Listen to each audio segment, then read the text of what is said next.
स्वागत है आपका छत्तीसगढ़ कौशल्या भूमि में। मैं हूं आपके साथ जो इस बुलेटिन की शुरुआत करते हैं। रायपुर से खबर सामने आ रही। छत्तीसगढ़ पहुंची सीआरपीएफ की 4 बटालियन।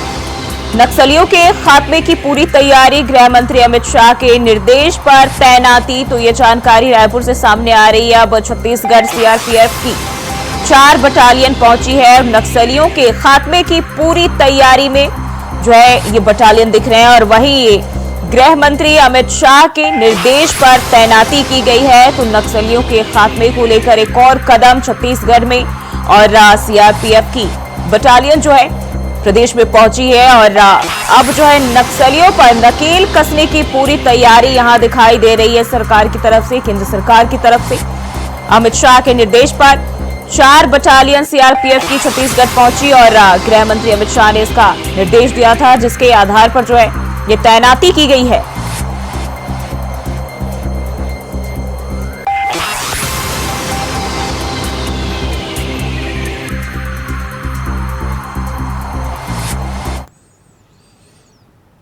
और मुख्यमंत्री विष्णुदेव साय ने रायगढ़ प्रवास के दूसरे दिन तराई मालधाम स्थित बंजारी माई की पूजा अर्चना और दर्शन कर प्रदेश वासियों की सुख समृद्धि और खुशहाली की कामना की।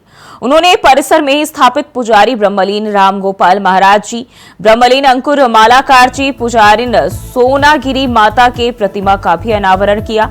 साथ ही उन्होंने श्री बंजारी माई धाम तराई माल में विभिन्न संस्थाओं के सहयोग से नव निर्माण कार्यों का शिलान्यास और लोकार्पण किया, जिसमें 8 कार्यों के लिए कुल 2 करोड़ 51 लाख रुपए के काम शामिल है। और इस दौरान उन्होंने बड़ी घोषणा करते हुए तमनार को नगर पंचायत बनाने की घोषणा की। इस मौके पर जिले के प्रभारी और कृषि मंत्री रामविचार नेताम, वित्त मंत्री ओपी चौधरी, राज्यसभा सांसद देवेंद्र प्रताप सिंह, लोकसभा सांसद राधे श्याम राठिया मौजूद रहे।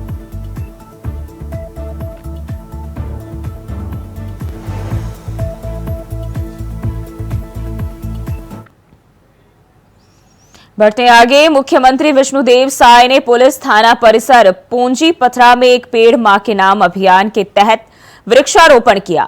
मुख्यमंत्री श्री साय ने मां के सम्मान में पीपल का पौधा लगाया। कार्यक्रम में मुख्यमंत्री ने पीपल का पौधा रोपित कर पर्यावरण को संरक्षित करने का संदेश दिया। इस पहल का उद्देश्य पर्यावरण संरक्षण के साथ साथ मातृत्व का सम्मान करना है।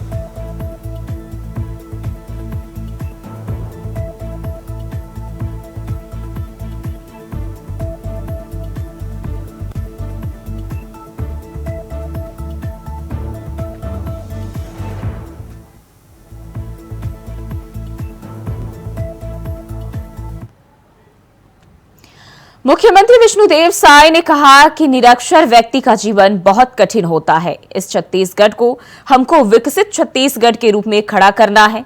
इस दौरान उन्होंने 1 लाख उल्लास साक्षरता केंद्र का वर्चुअली शुभारंभ किया। मुख्यमंत्री अंतर्राष्ट्रीय साक्षरता दिवस के अवसर पर रायपुर के पंडित दीनदयाल उपाध्याय ऑडिटोरियम में आयोजित राज्य स्तरीय उल्लास मेले में शामिल हुए। मुख्यमंत्री ने कहा कि उन्होंने दुनिया में शिक्षा एक ऐसी चीज है जो बांटने से बढ़ती है। हमारे आसपास जितने भी असाक्षर लोग हैं उनको साक्षर करना है। हम लोगों ने 10 लाख लोगों को साक्षर करने का बीड़ा उठाया है। उन्होंने कहा कि शिक्षा विकास का मूल मंत्र है। मनुष्य को किसी भी क्षेत्र में विकास करना है तो शिक्षा बहुत जरूरी है। उन्होंने कहा कि यदि वे साक्षर होते तो ऐसी धोखाधड़ी से बच सकते थे।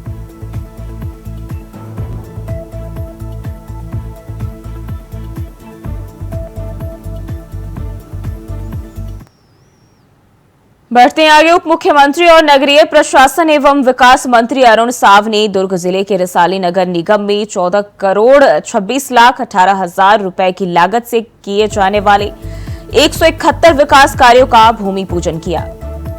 उन्होंने रिसाली के इस्पात नगर में भक्त माता कर्मा चौक के सौंदर्यीकरण कार्य का लोकार्पण भी किया। रिसाली नगर निगम ने 15 लाख रुपए की लागत से इस चौक का सौंदर्यीकरण किया है और साव ने इस मौके पर आयोजित कार्यक्रम में रिसाली के कर्मा भवन में मंच और बाकी कार्यों के लिए 20 लाख रुपए देने की घोषणा भी की।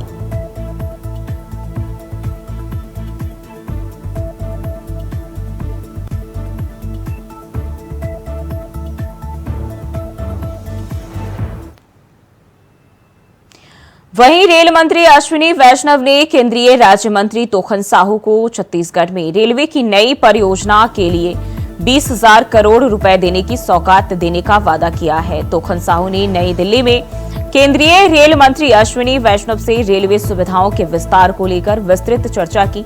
इस दौरान केंद्रीय रेल मंत्री ने छत्तीसगढ़ की रेल सुविधाओं के लिए कई सौगात देने की बात कही है।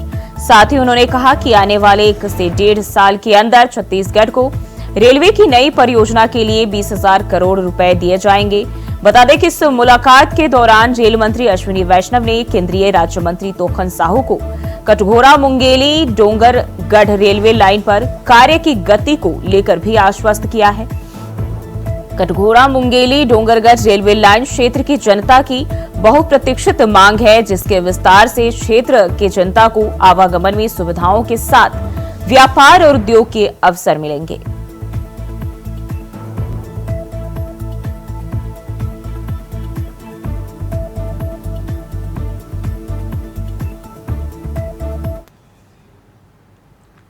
वहीं उप मुख्यमंत्री अरुण साव ने सरगुजा के एल्यूमिना प्लांट में हुए औद्योगिक दुर्घटना पर कहा कि यह दुर्भाग्यजनक घटना है, यह हृदय विदारक है। मैं मृतकों के प्रति अपनी श्रद्धांजलि और उनके परिजनों के प्रति अपनी संवेदना व्यक्त करता हूं। मामला सरकार के संज्ञान में है, सरकार निश्चित रूप से इस पर कार्रवाई करेगी। विनम्र ये घटनाएं अत्यंत दुर्भाग्यजनक है और ये हृदय विदारक घटना है जब इतनी बड़ी संख्या में मौतें हुई है। मैं मृतकों के प्रति अपनी विनम्र श्रद्धांजलि अर्पित करता हूं और उनके परिजनों के प्रति अपनी सहानुभूति प्रकट करता हूं। ये सरकार इसके संज्ञान में है और निश्चित रूप से सरकार इस पर संज्ञान लेकर उचित कार्यवाही करेगी। सर राहुल, बलौदाबाजार में 10 जून को घटी आगजनी की घटना में आरोपी भिलाई नगर के कांग्रेसी विधायक देवेंद्र यादव की रिमांड आज खत्म हो रही है। वह 17 अगस्त से न्यायिक हिरासत में है, रायपुर सेंट्रल जेल में बंद है। आज वीडियो कॉन्फ्रेंस के जरिए उनकी पेशी हो सकती है। शायद पुलिस आज और रिमांड की मांग कर सकती है।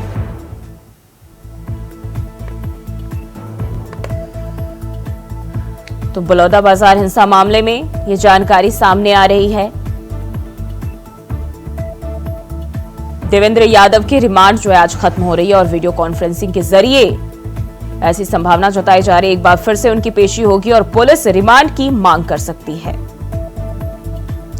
और इसी खबर पर ज्यादा जानकारी के साथ प्रदीप महेश्वरी हमारे से बलौदाबाजार से हमारे साथ जुड़ गए। प्रदीप, जिस तरीके से देखे कांग्रेसी विधायक देवेंद्र यादव 17 अगस्त से जो है न्यायिक हिरासत में है और आज जो है ये हिरासत खत्म हो रही है, क्या जानकारी सामने आ रही है?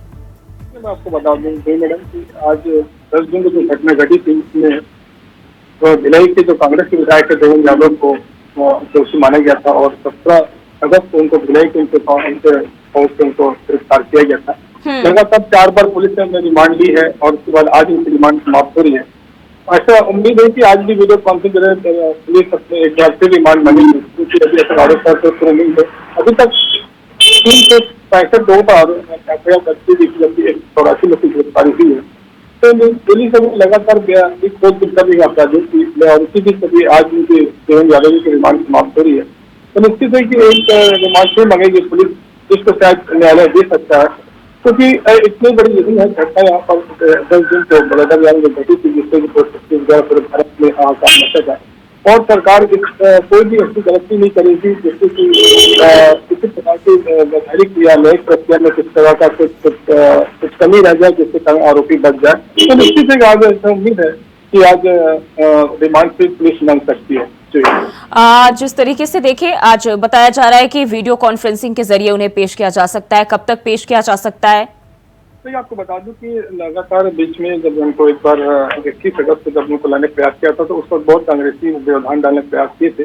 तो सुरक्षा की दृष्टि से उनको सेंट्रल जेल रायपुर से वीडियो कॉन्फ्रेंस देगा से ही उनको पेशी ली जाती है। लगभग समय 4 बजे के आसपास सेकेंड पार्ट में न्यायालय में सीजीएम के सामने उनकी वीडियो कॉन्फ्रेंस पेशी होती है और लगभग 4 बजे बाद ही यह प्रक्रिया होती है। प्रदीप, एक बार फिर से ये जो संभावना है वो जताई जा रही है कि पुलिस फिर से न्यायिक रिमांड जो है बढ़ाने की मांग कर सकती है, जैसा कि पिछली बार भी देखा गया था। और विधायक के लिए फिर से मुश्किल जो है बढ़ती हुई दिखाई दे रही है। मैं आपको लगातार बता दूं कि बीजेपी लगातार ऐसा कोई भी न्यायिक प्रक्रिया में कमी नहीं लाना चाहती, जिससे कि न्याय उनके जो कोर्ट न्याय केस कमजोर हो और जिसको जमानत मिलने के चांस करे। जैसे कि चुन के लगभग उनको एक प्रक्रिया से दो आरोप पत्र दाखिल किए गए, 113 25 पेज का और 12 पेज से 2 FIR है। तो निश्चित है कि जो पुलिस के द्वारा जो कार्रवाई की जा रही है बिल्कुल बारीकी से की जा रही है। तो पुलिस फिर रिमांड मांग सकती है, कुछ कमी हो सकती है, रिमांड पुलिस मांग करेगी न्यायालय से और शायद उम्मीद है कि न्यायालय उनकी मांग को स्वीकार कर ले। जी प्रदीप बने रही हमारे साथ, आगे भी आपका रुख करेंगे। तो कांग्रेस विधायक देवेंद्र यादव की एक बार फिर से मुश्किलें बढ़ती हुई दिखाई दे रही है और आज उनकी न्यायिक हिरासत खत्म हो रही है, जिसके लिए उन्हें आज वीडियो कॉन्फ्रेंसिंग के जरिए कोर्ट में पेश किया जाएगा। हालांकि संभावना ये जताई जा रही है कि पुलिस और न्यायिक हिरासत जो है बढ़ाने की मांग कर सकती है। बढ़ते हैं आगे, खबर बलौदाबाजार से है, जहां तेज बारिश और तेज गर्जना के साथ आकाशीय बिजली तालाब के पास गिरी। बिजली गिरने से 7 लोग की अकाल मौत हुई है, वहीं 4 गंभीर रूप से घायल भी हुए हैं और 7 लोगों का इलाज जो है जिला चिकित्सालय में चल रहा है। घटना की खबर मिलते ही बलौदाबाजार की विधायक टंकराम वर्मा कैबिनेट मंत्री जिला चिकित्सालय पहुंचे। उन्होंने उचित चिकित्सा की व्यवस्था के लिए कहा। वहीं सभी 7 लोग का अंतिम संस्कार एक साथ मोहतरा गांव में किया गया। बड़ी संख्या में जनप्रतिनिधि पहुंचकर दुखी परिवार को सांत्वना दी।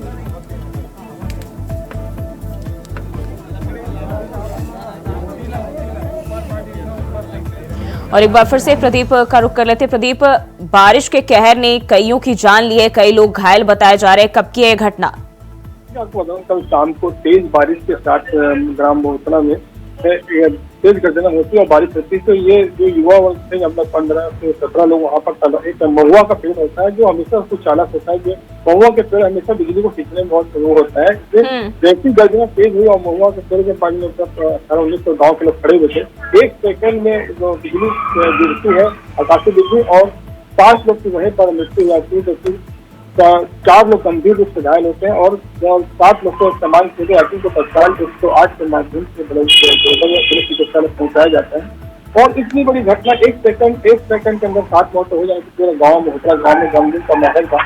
कल प्रशासन से पूरे समूह का अंतिम संस्कार किया, पोस्टमार्टम किया गया और रातों रात उनके सभी परिवारों को उनके घर तक पहुंचाने में पूरा प्रयास किया गया प्रशासन को। और यहाँ के विधायक और राज्य टंकराम वर्मा रांची के पहुंच गए थे यहाँ पर उनके दुखी परिवार से मिले और जिससे जो घायल थे उनका समुचित इलाज के लिए उन्होंने स्वयं जिला चिकित्सालय मार्ग या व्यवस्था को देखी और उनको आपदा राहत से तत्काल 73 लाख रुपए का अनुदान की समय दिया। और आज सुबह अंतिम संस्कार के समय पूरे कांग्रेस के, भाजपा के सभी लोग उनके शामिल हुए और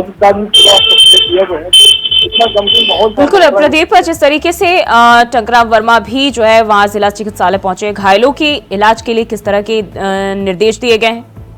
ठीक है, आपको सुबह जैसी रात की जब शाम के 6 बजे लगभग सभी प्रकार के घायल और 100 पहुंच चुके जिला चिकित्सालय में। तो निश्चित ही वहाँ पर टंकराम जैसे को मिले था वैसे वो पहुंच चुके थे और कलेक्टर, SP और मुख्य चिकित्सा अधिकारी पूरा मोर्चा संभाल के सभी को इलाज समुचित इलाज की पूरी व्यवस्था वहाँ पर तत्काल करते ठीक है। और स्वयं टंकराम वर्मा जिला चिकित्सालय पर राजभर वहाँ पर रुके बैठे और अपने मोहतरा गाँव के घायल लोग का इलाज करते रहे।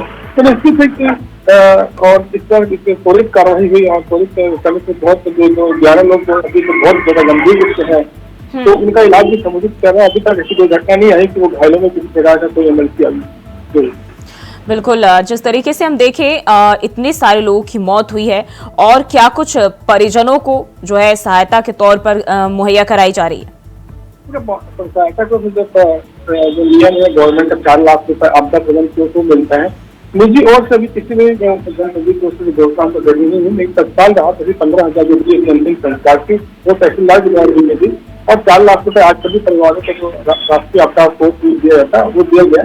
और आज अंतिम संस्कार में सभी प्रकार जितने जनप्रतिनिधि वो आज मोहतरा में पहुंचे। वहाँ गाँव का माहौल गंभीर था, वहाँ पर दोनों किसी जगह में चूल्हा नहीं जला था और एक साथ जब 700 यात्रा नीचे और एक साथ अंतिम संस्कार जब किया जा रहा था आपको, तो निश्चित घटना इतिहास पहली बार यहाँ पर देखने को मिली।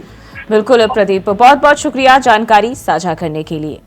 तो यहाँ 7 लोगों की आकाशीय बिजली गिरने से मौत हुई है और सभी का एक साथ अंतिम संस्कार भी किया गया है। तो बलौदा बाजार का ये मामला है, जो बारिश और आकाशीय बिजली का कहर, वहीं इसमें कई लोग घायल भी बताए गए हैं, जिन्हें जिला अस्पताल में भर्ती कराया गया है।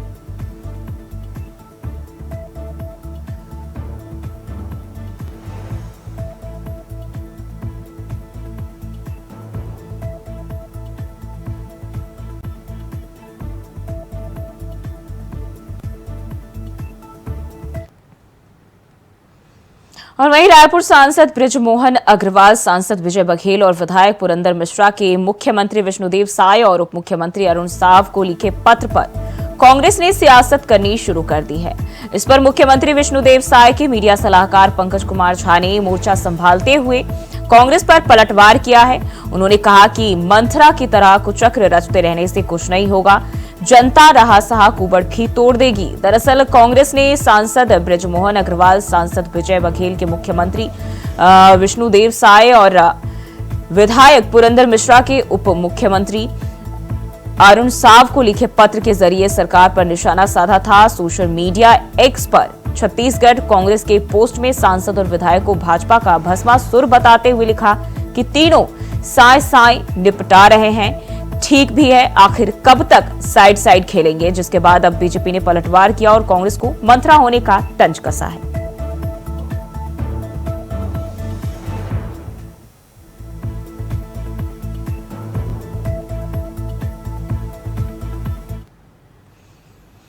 बढ़ते हैं आगे। छत्तीसगढ़ के भिलाई में नगर निगम की टीम ने मस्जिद के नाम से किए गए अवैध कब्जे को तोड़ने का काम शुरू कर दिया है। टीम ने वहां बनाई गई एक मजार को भी ध्वस्त कर दिया, साथ ही वहां बनी दुकानें, वैवाहिक भवन और गेट को भी जमींदोज कर दिया है। निगम के अमले के साथ ही एडीएम, एसडीएम, तहसीलदार सहित 100 से ज्यादा जवान और कई थानों की फोर्स कार्रवाई के लिए पहुंची है। इसके तहत 5 दुकानें, स्वागत द्वार और मस्जिद की बाउंड्री वॉल तोड़ी जाएगी। कब्जा खाली कराने का आदेश हाई कोर्ट ने दिया है। निगम अफसरों ने कहा जो भी गैर धार्मिक कब्जा है सब तोड़ा जाएगा और इससे पहले उन्हें नोटिस भी दिया गया था, लेकिन उन्होंने नहीं हटाया, इसलिए कार्रवाई की जा रही है। वहीं करबला कमेटी ने इसका विरोध किया और कब्जे को सही बताया।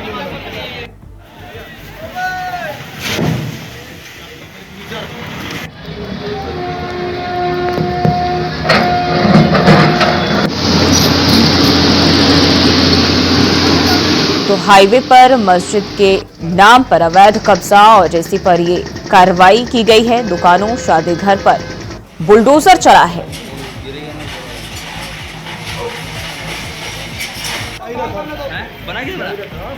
तो ये तस्वीरें आप देख सकते हैं जो कार्रवाई के बाद की ध्वस्त हुई मजार की तस्वीरें सामने आ रही है और अवैध कब्जा कर जो है ये बनाने की जानकारी मिली थी और इसी को लेकर यह कार्रवाई की गई है। तो ध्वस्तीकरण के बाद की ये तस्वीरें आप देख सकते हैं जहां बुलडोजर के जरिए कार्रवाई की गई। और इसी खबर पर ज्यादा जानकारी के साथ श्रीकांत दास हमारे संवाददाता हमारे साथ जुड़ गए। श्रीकांत, जिस तरीके से बताया जा रहा है ये जो मस्जिद है वो अवैध कब्जे पर बनाया गया था और अब इस पर कार्रवाई की गई है, क्या जानकारी है इसको लेकर? जी बताना चाहेंगे कि जो मस्जिद है वहाँ पे नगर निगम थी, इससे पहले सादा हुआ करता था यहाँ पे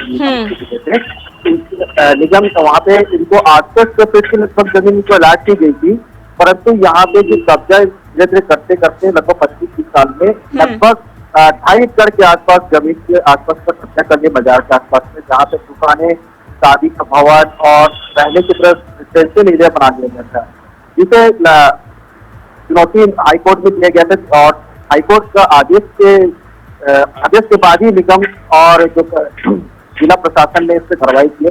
कलेक्टर को आप बताना चाहेंगे, कलेक्टर को 120 दिन का समय हाईकोर्ट ने दिया था कि आप 120 दिन में यहाँ पे कार्रवाई करें और जो भी कार्रवाई करना है वो आपको 120 दिन में करना है। निगम ने यहाँ पर जिला प्रशासन ने लगभग 3 दिन पहले यहाँ पे नोटिस भी चस्पा किए थे कि आप अपना अवैध कब्जा को हटा लें, अन्यथा यहाँ पे जिला प्रशासन अपने तरीके से यहाँ पे थोड़ा जो भी अवैध कब्जे को हटाने की कार्रवाई की जाएगी। क्या ये कार्रवाई अभी भी जारी है या खत्म हो चुकी है?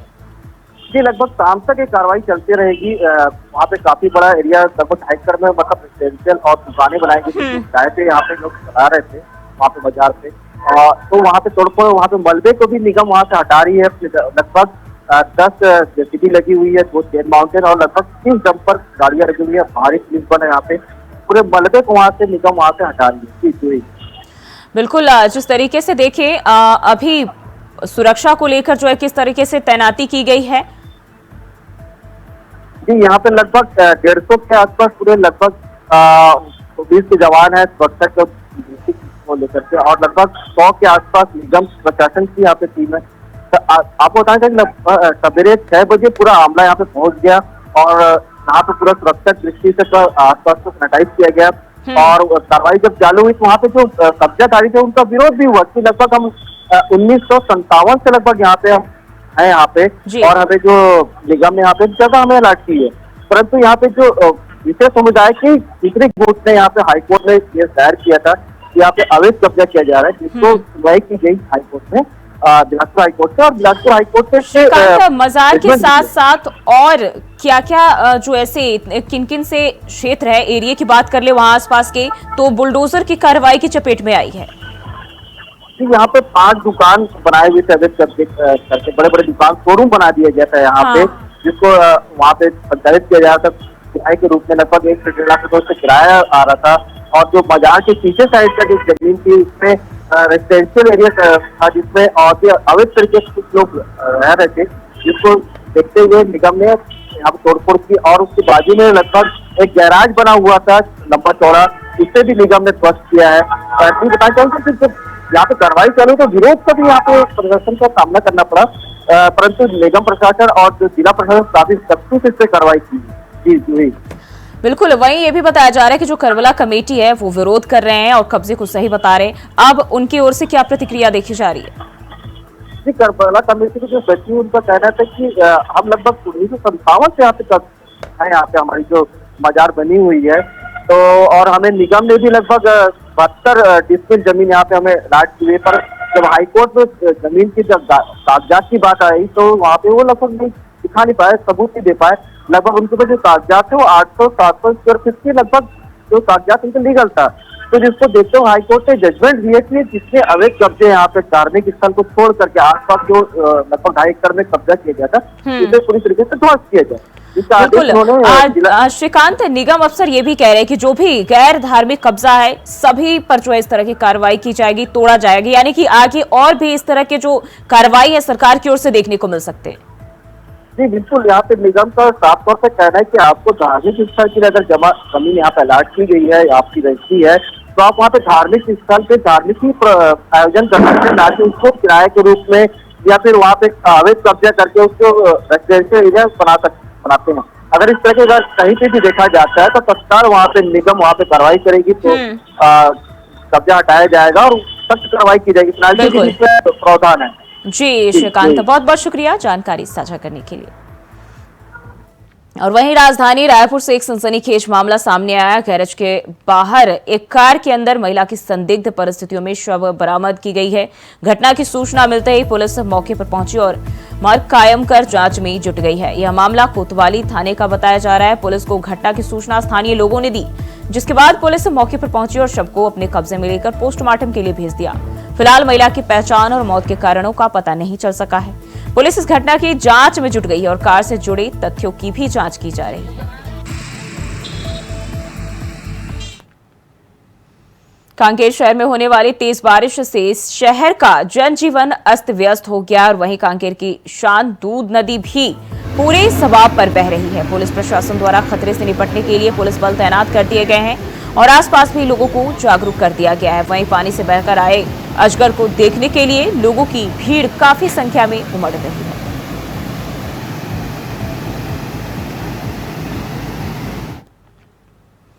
और छत्तीसगढ़ को सल्ला भूमि में फिलहाल के लिए बस इतना ही। खबरों के लिए बने रहिए इंडिया वॉइस के साथ।